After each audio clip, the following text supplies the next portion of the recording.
pirangdo sintharanu ima ningamdaba warido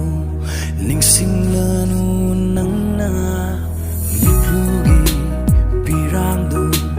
sintharanu ima ningamdaba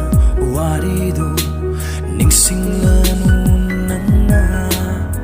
awaba nungaiba malemgi kanghaliba sunangni kuiragle matam senangna wajaragliba imma imma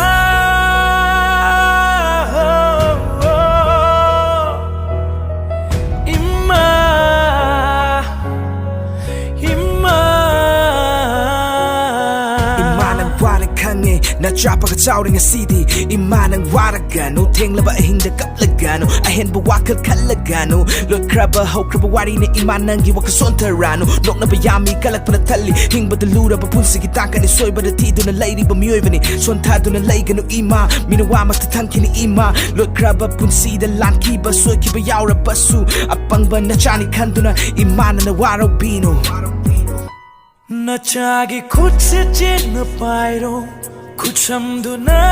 purage awava wakhal kandana bamu imma nangna apangwana chani khanduna ngapiuina soikiva punama imagi awava khangludava nachagi ralni khallage ngasita